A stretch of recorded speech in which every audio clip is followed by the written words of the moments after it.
the thing that occurs to me is, you know, if we take what appears to be the consensus view at the moment in Brussels and Berlin, and compare that with Stuart's alternative, you know, are we moving towards something comparable with an expansionary Eurobond-based way out of this, or not? At the moment, the kind of my impression is that the consensus plan now is to try and ring fence Italy and Spain and restructure Greece, Ireland, and Portugal, and at the same time to try and leverage the European Financial Stability Facility up and turn it into some kind of lender of last resort, or at least a source for recapitalizing the banks, or maybe even significantly buying, you know, continuing policy, the ECB's policy of buying up Spanish and Italian bonds, right? I mean, that seems to be what is emerging, as far as I can see. And so what I wanted to ask you, Tom, maybe Jamie, Stuart, is that a step towards a definitive solution, or are we going the wrong way?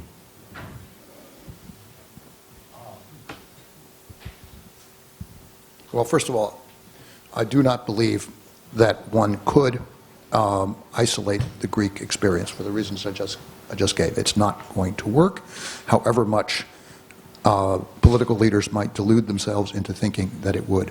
But secondly, and I would talk about this afternoon, but you have to ask yourself, what's involved here? What's involved here is the reduction of a country of, what's the Greek population, 13 million people? Yeah. A member of the European Union, to rubble. If you don't believe me, you should go to Athens and look. You can see the stress on the streets, in the abandoned storefronts, and the population that you observe, and the beggars. And anytime you talk to anybody, it's the only thing that's on their minds these days. There is a situation of complete loss of hope, which actually may be a positive sign because it creates an atmosphere of realism and an end of illusions. But if you think that there is anything acceptable about this doctrine, which is a doctrine of collective punishment of the population of the country, for things that were only partly under its control in the first place, since if one country runs a surplus, other countries are going to have to run deficits, right? Then I think you need to rethink the foundations of your judgment about economic policy. This is beyond simply unreasonable. This is a profoundly destructive, immoral, evil way to proceed with deep consequences for real people. And it needs to be rejected on that basis, it seems to me, as well as on the basis of the simple practical fact that it won't work. The Irish, Greek and Portuguese economies combined are 6%. So it is eminently manageable to allow those three countries to restructure their debts without causing immense hardship throughout Europe. If Greece is not allowed to restructure in the way that a sovereign historically would have done, it will have been a moral failure at a European level, and it will have been a choice that would have been taken to insist that the Greek people accept high unemployment and long-term unemployment for the foreseeable future and a dramatic loss in output. So there is no moral solution that progressives can take that does not involve a substantial write-down of Greek debt. Now that does not mean that Europe shouldn't prepare for that moment, and it will have to do so by ensuring it has sufficient firepower to prevent contagion through the European banking system. But the only way that this will be resolved in the short and medium term is by allowing Greek debt to be restructured. and substantially restructured. And Ireland and Portugal too? Yeah, I'm just saying, we're entirely in agreement on that point. Right. Yeah. And do you all, Ireland and Portugal too? I mean, and how do you stop contagion in Spain and Italy? Well, Ireland's, and again, it was our debt to GNP ratio, our debt to GDP ratio will be about 115. Ireland is quite unusual because of the degree of transfer pricing. Our GDP number is completely fake, which everybody knows. But as to whether or not Ireland should be allowed to default, this was the issue about the promissory notes. If the promissory notes can be rescheduled, restructured, and partially written down, those are notes that are used to prop up a corpse bank, and divesting ourselves of those debts on a year-to-year basis would help restore Ireland to solvency. However, the point I made earlier is that the ongoing programme of austerity in Ireland and Greece could be counterbalanced by a counter-cyclical fiscal mechanism, which should have been in place from the very beginning. And Stuart talked about this. Can I ask a quick question? Yeah. I don't stand. Sure. It stretches my legs. And also I can see people's faces, which I prefer. Part of this, again, Gestalt. You know Gestalt is you have an image, famous Jastrow image. You see it as either a duck or a rabbit. Yeah? You don't see it as both at the same time. Or there's that other image which PricewaterhouseCoopers had as its symbol for some time, which is you have a goblet. You see it either as a goblet or you see it as two faces looking at each other. What's interesting is that if you see it as a goblet, the faces disappear. Now, German. The German word for debt is Schuld. The German word for guilt is Schuld. And Nietzsche pointed that out in his Genealogy of Morals in 1889. And he said, if the, or you can play it with Keynes, the Keynes game. If I owe the bank £100, it's my problem. If I owe the bank £1 million, billion pounds, £3 trillion, it's the bank's problem. Nietzsche anticipated this by saying, if you are a small debtor, the creditor enjoys your pain. And he related that, or rather I'm going to relate it, to the Protestant ethic. Because the Protestant ethic, if you take a Catholic ethic, what's the word for debt? I mean, do any of these banks advertise themselves as a debt bank? No. I mean, you know, what do Italians call banks? Credit institutions. Credito Italiano. Credi Agricole. Credita Agricola in Portugal. It's the inverse of the Gestalt, the duck and the rabbit, or the faces and the goblet. You're seeing debt as a problem, that should be punished. And that you should be punished in your own lifetime. Now, if you have a Catholic culture, you have, I'm not a Catholic, I'm inspired by the Sermon on the Mount, but I'm not a Christian. If you're a Catholic, however, you have a rather intelligent system. Instead of being burdened by your guilt and condemned to hellfire, you have an intermediary. He's the priest. He's the third person between you and God. And he can absolve you. And the absolution might be painful or it might be not. We have no intermediary in this role at the moment. We have Germany also doing something very, very dangerous. Because this is the first, Germany herself was racked by guilt after World War II. Racked by the guilt of the Holocaust. Repressed it. And what's important here is Melanie Klein. Splitting and projective identification. This is the first time that Germany, for a century, has been able to split from its own guilt, not just in causing World War II, but as Fritz Fischer and others have shown, actually planning World War I. The German General Staff planned World War I. It got cabinet approval. They were waiting for the occasion. This is the first time, virtually since Nietzsche wrote, that Germany has been able to split from her own guilt and project it onto the rest of Europe. And she's enjoying it. And this is part of the problem. This is deeply part of the problem. She doesn't really want a resolution. But this will be the third time that if she goes ahead on present lines and the buying out won't work, that solution won't work, this will be the third time that she's destroyed Europe.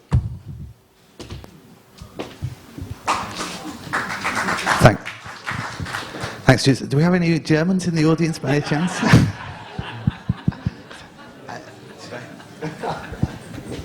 I could leaven that a little bit with a Texas story. The great Texas economist Robert Montgomery, who taught Lyndon Johnson, was a circuit rider on the courts in South Texas in utility cases. And on one occasion, he arrived at the courthouse having misread the date a day early, and he was well known to the clerks and so forth. And they said, "Wow, Professor, are you here for the Catholic rape case?" And he thought for a second and said, "No, I'm here for the Protestant rape case." Kind of formally wrapping up, Andy's moderating the debate between the three speakers. So just to thank them for that, because we're going to hand over to the floor now for some engagement. But just to formally wrap up this and to thank the three speakers, and they've certainly deserved that. Now, I've got six immediately indicating, so I'm going to take them and then I'm going to ask for a second round, if that's okay. Picking off with Nora to begin with. Thanks very much. Very quickly, I want to just revert back to somebody who made a comment about we're kind of in the hands of an engineer and a scientist, and as somebody with a science background, I want to say we weren't exactly hugely well served by economists and accountants, etc. So let's not kill them. But I'm just wondering, do we need to be looking at Iceland and elect some jazz players and some actors and somebody like that? Because Iceland seems to be doing okay. I just want to ask, I mean, what's missing? I mean, we've got a profoundly depressing and yet a lot of good ideas how this can all be solved. And I'm sitting here saying, why in the name of God hasn't somebody kind of picked up one of the answers, whether it's Stuart's bonds or some other answers? So there's a mismatch between the politics of all this and the practicality of how to get ourselves out of these problems.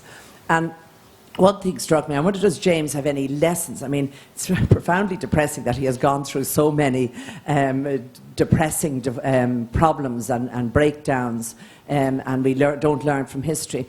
How do you bring the people along with the kind of decisions that have to be made, bar abolishing elections for a while, so no politician is looking over their shoulder for a while, and going back to some kind of a benign dictatorship where you can take the answers? Are there any lessons from your long experience of trying to solve these problems that would get the people involved to understand what is required? And also, they have been partly to blame for some of the problems we're in as well, we the people. So we can't just walk away and say it's the scientists or the engineers or the economists. Okay. Thanks, Nora. There's a gentleman behind you there, just with glasses.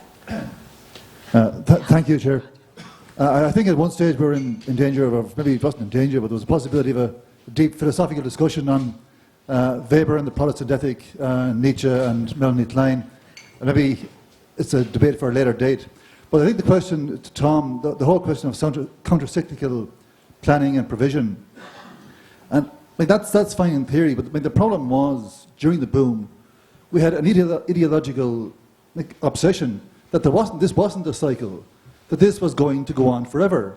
And at a political level, at a banking level, at a bureaucratic and technocratic level, you could not put your head over the parapet and say that we had 25% of the men in the country in the construction industry, and this was Wild West economics, not a modern economy.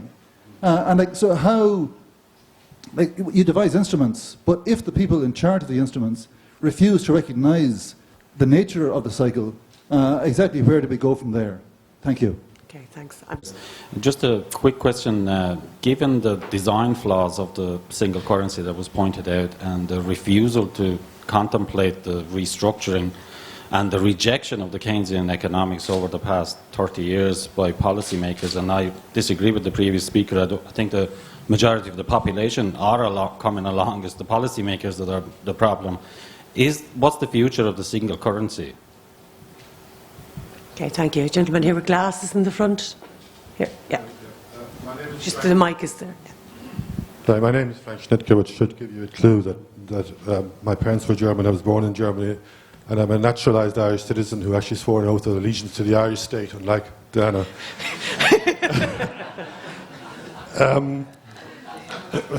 First of all, thanks to the speakers for absolutely brilliant presentations. I hope they were very rushed, so I hope they will be available on the net afterwards, the actual PowerPoint presentations. And also, I hope we see Professor Varoufakis later on, because he was the person I was very keen on hearing here today. My question is, when the Irish banks went wallop, it very quickly became clear that the EU regarded it as totally an Irish problem to be solved by the Irish people, even though it amounted to almost 50% of Irish GDP. So the archetypal nurse in Ennis was made responsible for money loaned by German banks to Anglo-Irish to spend on a development in Canary Wharf, which never touched Ireland, but we were made liable for that. Now the French banks may be liable to 46 billion of Greek debt, which is sort of a tiny percentage of French GDP, and all of a sudden Sarkozy says, oh, that's a problem for the EFSS to solve or something like that. We don't want to have to bail them out. So very, very quickly, the moment the problem starts to hit France and Germany, it becomes a European problem. So is that what has to happen, that this has to become a problem for Germany and France before the very obvious solutions that Professor Holland and so on have indicated, they become politically feasible? Okay, thanks. And one last question from James, and then we'll go back to the panel. Yeah, thanks. I just want to make a comment really on Stuart Biggles' Holland. I never thought I would hear in Ireland yet another reversion to old-style British comic book understanding of history. I've read Fritz Fisher, incidentally. I think it's intriguing, isn't it, that when you get a collapse of the European Union, what happens is that you get a reversion to nationalistic stereotypes and ways of thinking. I've observed over the last year in Ireland that really quite serious people understanding of European politics revolves largely about comic book understandings of politics, what I call the Biggles phenomenon. The nasty Germans. Usually in Ireland we used to think the Germans were quite nice. And these sort of stereotypes are wheeled out. So the issue is actually not about that. The issue is the extent to which in my view, the European elites have destroyed the European project. The European project had a social component. The European project had a component which was about increasing solidarity between the European peoples, which inevitably has some sort of vague social democratic component, because that's the only way in which you can get people to identify across. And so my question really is to Stuart, instead of his sort of pyrogenics, what's he actually proposing to, or is he interested in, recreating some form of solidarity between European peoples, as opposed to bemoaning the hostility between European elites? Okay, thank you. I would go back and then, yeah. Okay, I mean, there's direct questions individually to specific speakers there, so maybe if we kicked off with James and the question from Nora, and Andy, of course, if you'd like to join in anything, please do.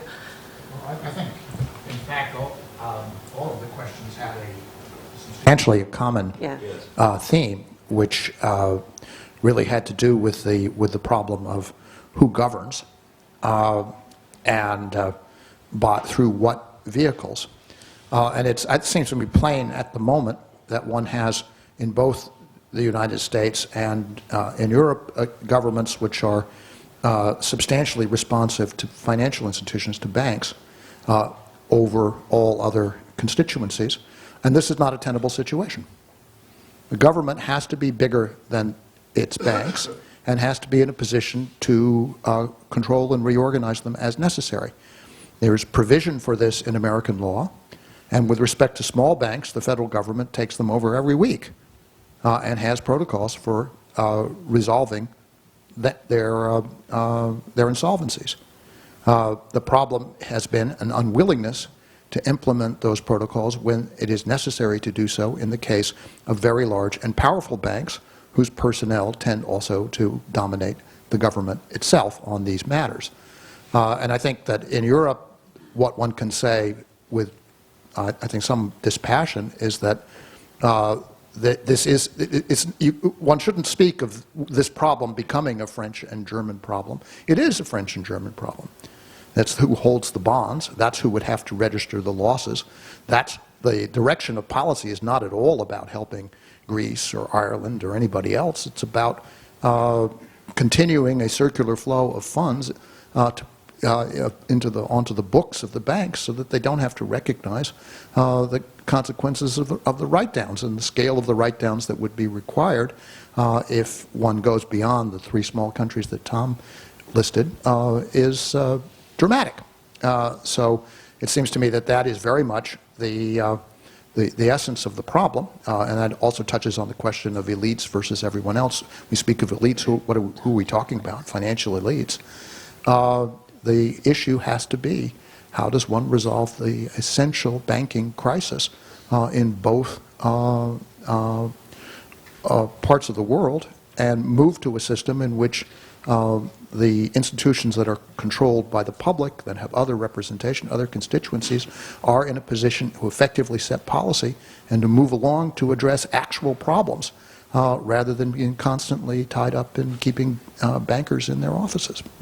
Okay, thanks, James. Well, I would agree with James that it's already a European problem. It's not an Irish, a Greek, a Portuguese, a French, or a German problem. It is a European problem which requires a systematic European solutions. And this goes to the question, what is the fate of the single currency?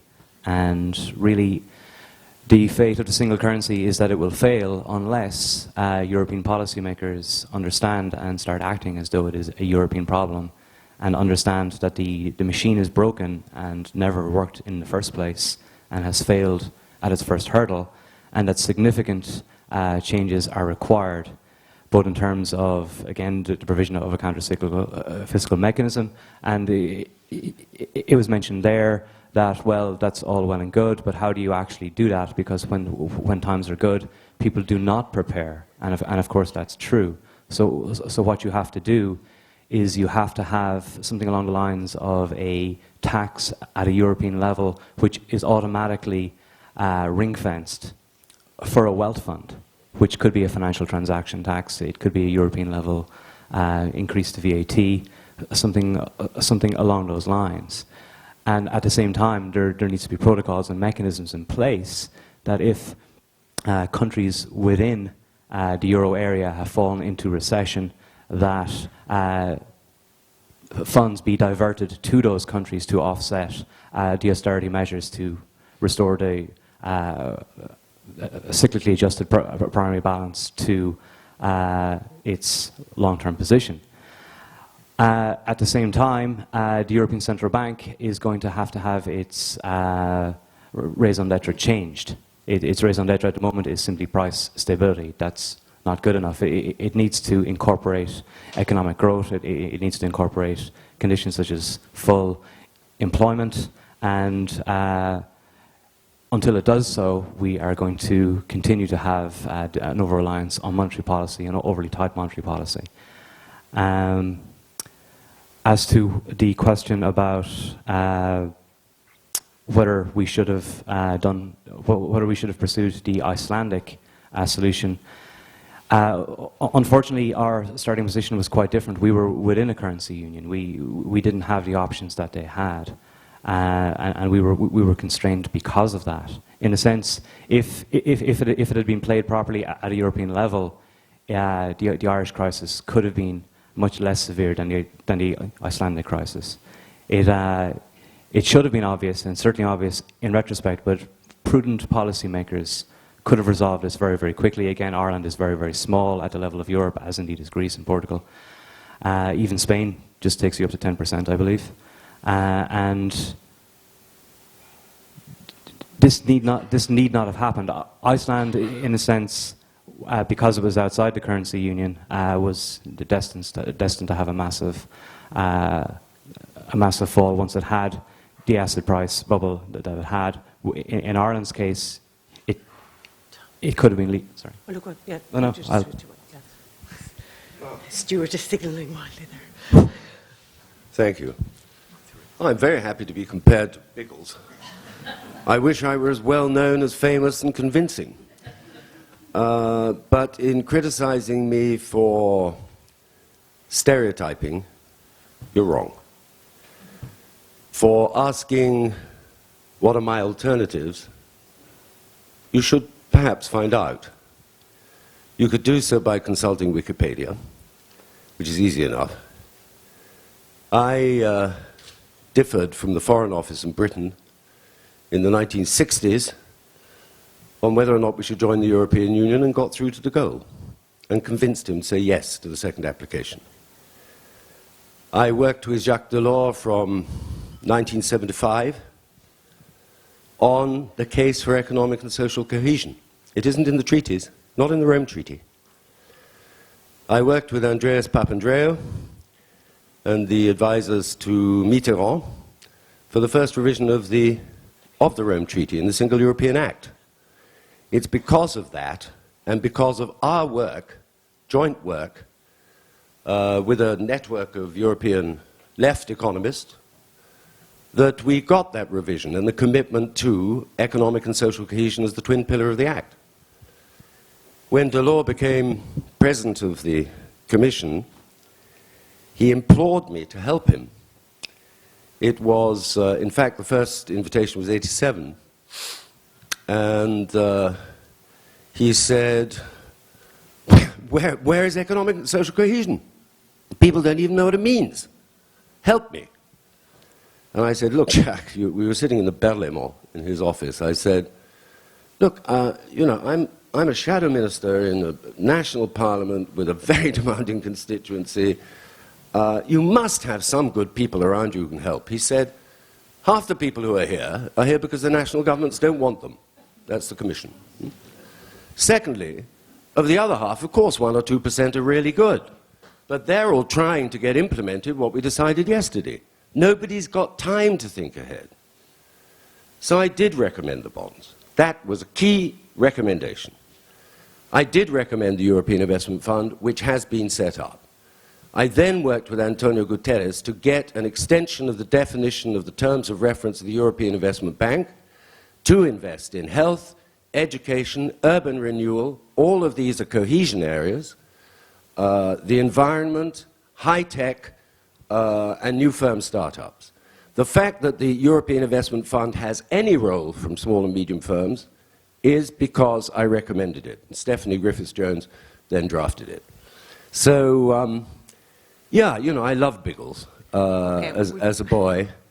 I wish I could have the same impact and appeal, but to say that I haven't got alternatives or stereotyping, I think is misplaced. Okay. Can I just as the Chair's prerogative there, just to go back to Nora's question on what can we learn from Iceland? I mean, I think one of the things that hasn't come up much so far is women. In terms of when we're asking who governance, that the whole looking at women's role in governance and the different culture of governance that can bring as well is worth... Well, there we go, there we go. So, you know, just to put that on the agenda, I have 7 already down, so what I'm going to do is just reassure those 7 and begin to pick them off, and then whilst people are speaking, I'll get... 74 about Eni and Eri and Emil and all these Italian state companies and state holding companies. But may I first, I just want to make 2 observations and then sort of put a problem or a challenge. The first being is, you see, on the German question, it was put fairly well in the Financial Times by John Plender, I think, last Tuesday. Germany doesn't want the costs of a Eurozone breakup, and Germany doesn't want the costs of a Eurozone sort of continuance. And that is the dilemma facing a sort of public opinion policy and the governments in Germany. But I think it does bring that there are 2 phases in this which I think are important.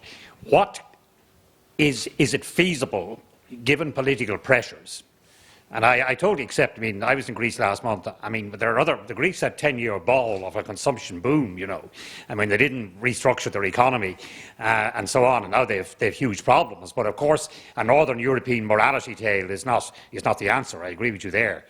But this is why Professor Holland's views, I think, are so important.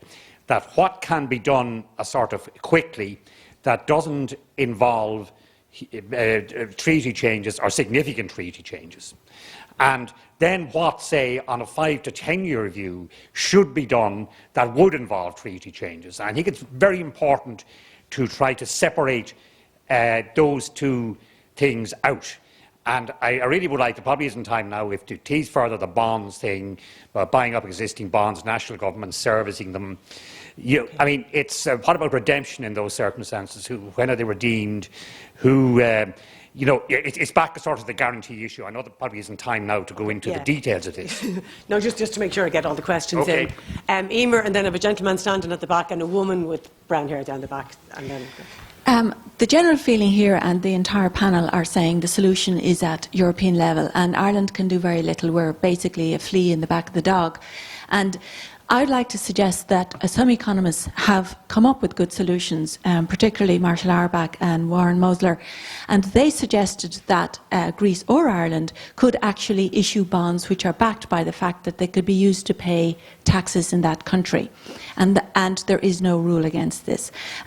It's a way of actually sort of taking back an element of currency sovereignty, which we haven't got. They've got us in a headlock, they think, but this is something we can do. We can issue it. 80% of Irish bonds are held by outsiders. We could appeal to Irish people, say you can use these bonds, they're perfectly safe, you can use them for tax in the country if we default, and then we could use that money to invest in the programme that was discussed, and a job guarantee. So I would like Stuart Holland particularly and Jamie Galbraith to comment on that. Something we can do, which would be inflationary, but it would concentrate the minds of the Germans and the others, and then maybe then we could move to the final solution. Okay, thanks, Emer. Down the back then, there's a... note, I'd like to also point out that the German word for material possession, gut, and the word for good is also the same. So perhaps in Ireland, if we'd been a bit more Germanic in how we treated our material possessions rather than leveraging them to the max, we'd have been a bit safer off. And my question is, how do we reconcile the, I suppose, economic necessities, the various solutions you pointed out, with the fact that democratically and politically, these are very unsavoury at the moment? Thanks. And there's a woman just in front there, is there? Yeah. Thank you. One of the last speakers said something about, do we have to postpone elections to get things done? Well, there isn't actually an election due in this state for 5 years, which suits the government because they can have 3 years of austerity before they... I can't hear you. Could you speak more into the mic, please? I am. Yeah, can you hear me now? Yeah, that's better. Just hold it close. I'll move on to the questions. To Tom in particular. Tom, there was an assertion in your paper about banks needing to be recapitalised across Europe, and Jim Stewart brought this up yesterday. Why? Why do they need to be recapitalised? We've had recapitalisation in this state, and we haven't seen any actual effect from it. And do we actually need to just shrink European bank sheets? And the second question is, you talk about the EFSF being the body to do this recapitalisation. If the ECB is going to be an actual lender of last resort, why do we need the EFSF? Because we've got an opt-out at the moment because we're in a programme, but come 2013, Ireland has to start contributing to the EFSF as well. So surely the ECB is the main project for anything there. Thanks. Okay, now I've got 4 more, so I'm going to go back to the panel with those 4. I just wanted to tell you who you are to reassure you. I have James, Michael Burke, the woman in the front row here, and the man there with the glasses. So that's all I have. Does anybody else desperately want to get in? Stephanie? Okay, that's it then. 6 for the next one. Okay. Okay, if people could take up those 4. Just on a comment on the Auerbach-Mosler proposal. I'm in contact multiple times a day with both Marshall and Warren. I like their work. It's an interesting question as to where this is going to, who's going to try this first, because it is a possible innovation. And I'm also very interested to see a discussion going, because if there are criticisms to be made, they need to come from people who understand and are familiar with the legal framework and with whatever constraints are imposed by the European Union. But for the moment, I don't believe they've been rebutted. I think to take just two of the points. I'm not against issuing national bonds, but they're going to be traded. If they're traded, they're subject to rating agencies. And in a debt-distressed country, you're going to have to pay a very high rate of interest. Not if it can be used to pay your taxes.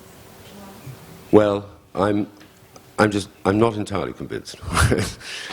On the other question, the first question, on the ECB, I think this is a very bright point, and one that's important because the ECB assiduously claims that it is totally independent.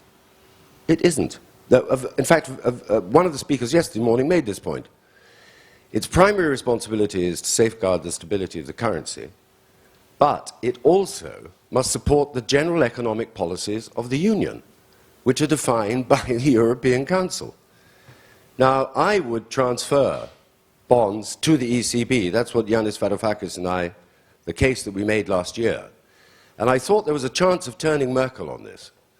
I mean, Guterres managed to turn Kohl on bonds. Kohl didn't know what a bond was. We pointed out it wasn't paid for by German taxpayers. And at Amsterdam, European Council in '97, he decided to support.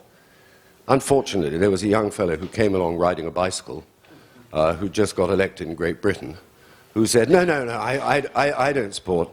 And when he was asked by Guterres why, he said, oh, well, I was briefed to oppose any new financial instruments, so I thought I'd better oppose. Well, of course, his name was Tony Blair, but we turned him as well. So last year I thought we could use this provision in the European Central Bank for the bank to hold the converted national debt. But it's clear we can't. We can't even get the case across, which is why I recommend it should be held by the EFSF. On practicalities, what can be done now? We can do virtually any of this now. We have the provisions, we have the institutions. Some of us did think ahead. We weren't just flying in the air. And the provisions are there, the criteria are there, terms of reference are there. And the problem is Germany. It's not other countries, member states. You know, a leading finance minister, I won't mention the country, said to me recently, it's all completely changed, he said. They used to refer to themselves as the Bundesrepublik. Now, they start every argument by saying Deutschland. Deutschland will not accept. Deutschland will not do this. Deutschland will not do that. It is a deeply psychological, historical problem, and it's very, very, very problematic. Okay, thanks, Stuart. And Tom, there was a specific There was indeed. With regard to recapitalising European banks, what I would actually propose is that there be sufficient funds in place and a mechanism in place that in the event of a Greek write-down, there is sufficient funding to ensure that systemically important financial institutions don't collapse a la Lehman's. So it would be purely precautionary. I'm not necessarily advocating that tomorrow we start recapitalising European banks. I think there is an important point, however, that the stress tests that have been undertaken so far on the European banking system are in no way credible, and the incredibility of the results of those stress tests have actually undermined confidence in European policymakers even further.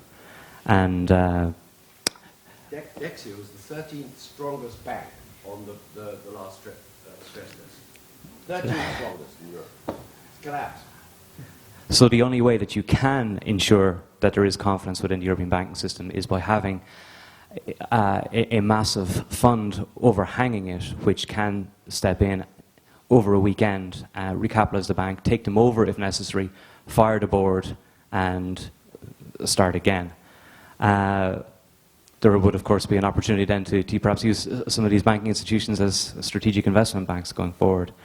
As to whether or not the ECB should be doing this rather than the EFSF, well, part of the problem with the ECB are with the actual individuals involved. They are implicitly, implacably opposed to any of these measures, and it would be a better idea at this point to do it through the EFSF, which would be a more sympathetic mechanism. Okay, thanks, Tom. And Andy, you had a... On just two issues that have been brought up. On the issue that Germany neither is prepared to bear the costs of breakup nor the costs of continuance of the EMU. It's possible that we are looking at these in a very static manner, right? Because the political, the SPD in Germany, as far as I understand, and Stuart knows more about this than I do, because he's actually spoken to some of the SPD leaders, as far as I'm aware. I know that the former SPD finance minister and the former SPD foreign minister published an article in the Financial Times clearly supporting Eurobonds. The Greens support Eurobonds, and they are at the moment, political forces that are ascendant in Germany.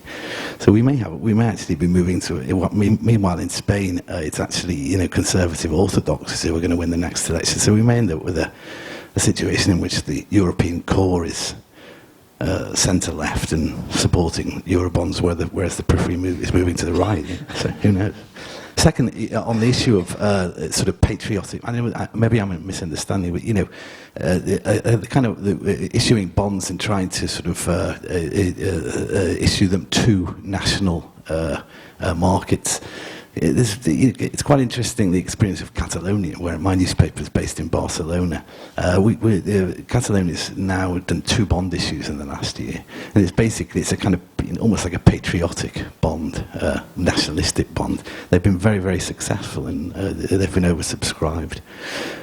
But I guess that's the point. It does have a problem because there's this huge concern about regional debt in Spain at the moment. But, anyway. Okay, thanks. So I have 2 points to make. One is we're in this beautiful building here, so it's a question about the conference. It seems to defy gravity because it's a cantilever construction. It hangs out over just fresh air underneath. Do you think many people would attend the conference on the 5th floor if we had a big sign up saying it was designed by 20 economists? Sorry. My other point is about the crisis, and it seems as an engineer also we're looking at the wrong issues in total here, not just here but in the wider debate, because we're trying to address the symptoms all the time. It's like sitting in a room with water coming down through the ceiling and we have an umbrella over the TV, besides trying to find out where the leaking pipe is. How do governments, EU, all these organisations control the international movement of funds? And that's in the normal banking economy that we can see.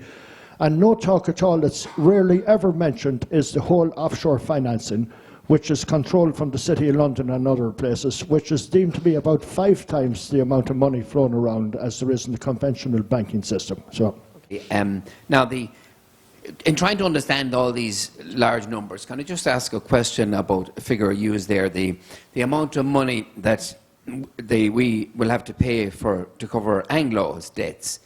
The figure I saw there was 85.7 billion.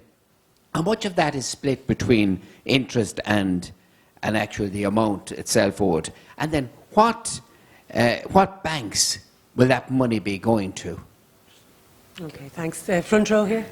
Yeah. Thank you. Is this working all right? Yes. Can people hear me? I was very glad that Andy said what he did, because I was sitting here feeling that what we're really talking about is a crisis in democracy. And I have a problem with explanations that rest on psychology or on national stereotyping. We don't actually know, I don't actually feel I know what the German people think, or what the French people think, or what the Italian people think. I know what their leaders think. And I am looking forward to the series of elections that are coming up over the next few years. And I think that you're right. We're going to see a shift in the political landscape across Europe, especially across the core countries. So for that reason, I just also wanted to say that I don't agree with Nora that the way to go is to reduce democracy, to bring in, I know you're using this as an example, that we should have a dictatorship that imposes what needs to be done. The problem is we don't agree on what needs to be done. I certainly agree with an awful lot of what was said here. We had the historical analysis, we had the examples from other countries who've gone through this, we had very sensible suggestions over what needs to be done, but I'm not sure that the political elite... Okay. But I think it needs to be said that we need more democracy not less. Yeah. And we need to hear the voice of the people, and that is very lacking. I'm very conscious that I was here 2 days ago at a conference organised by my organisation on disability. Who's paying for this crisis? Among others, people with disabilities. Are their voices heard? Not a bit. Okay. Very, very good note. Michael?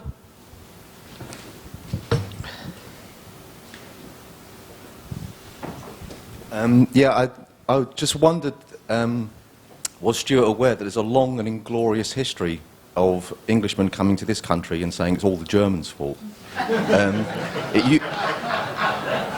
I think he's added to it, and it's no more glorious when he does. I also wondered, were people aware that actually the exposure of the French banks is $650 billion, according to the BIS data, to the crisis-hit countries compared to 530 for Germany. And that it was President Sarkozy who has insisted on no haircuts on bondholders, not Mrs. Merkel. Was he also aware that it was Timothy Geithner who said there could be no defaults because of the impact the triggering of the CDSs would have on US banks? I think it's very important in this situation to know your enemy, and I think misdirecting fire is very, very dangerous in this circumstance. There's a gentleman there with glasses, yeah.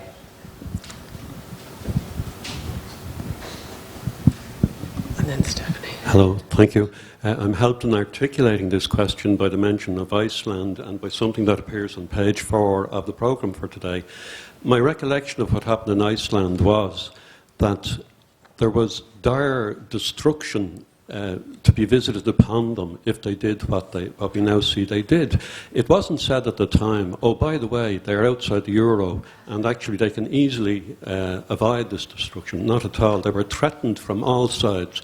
So it's only one factor. Iceland being outside the monetary union is only one factor. And the distinction was this, that in Iceland there was sufficient moral indignation led by half-decent, at least, political leadership. Now, coming to this programme here, it says on page 4 of it something about while still adhering to the terms of the EU-IMF agreement. I don't know if that commits TASC to that position, but I just want to remind people that I have never heard a convincing argument as to why we should be committed to this agreement.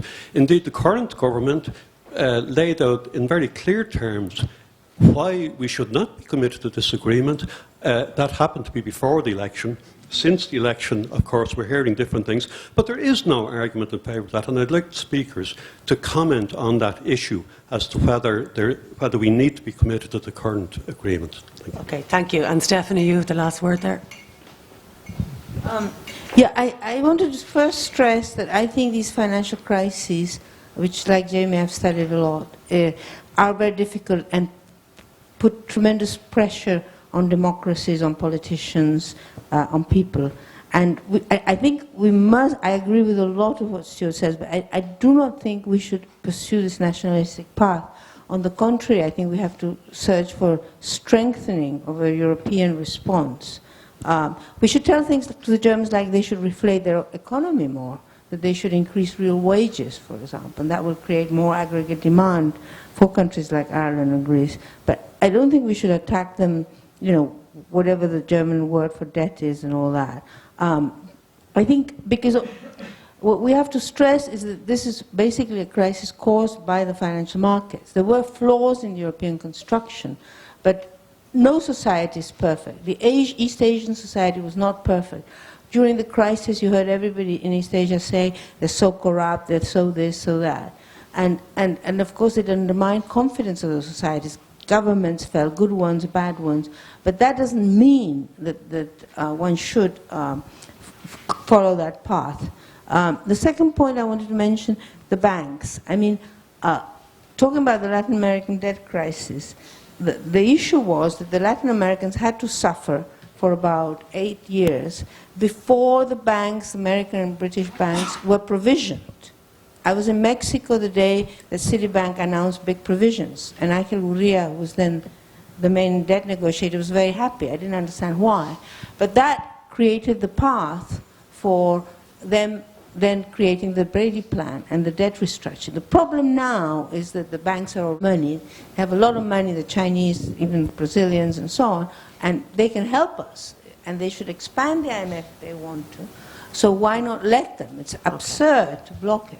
Okay, thanks, Stephanie. Now, there's no way we're going to be able to do justice to that round of questions. I am hoping that James will be able to take up some of the theme of these discussions in his keynote later on. So if we just wrap up, I'm getting serious glares from Kitchen and from Alex and everybody else. So I'm just going to give each of the panel 30 seconds to just maybe do a key, whatever needs to be unsaid, and maybe we can just take up those debates over lunch and keep the flow of the discussion going.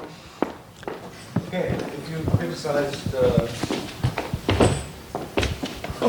seconds. If you criticised America for involvement in a war in Vietnam, you would not automatically be called a nationalist. My criticism of Germany is pretty well grounded.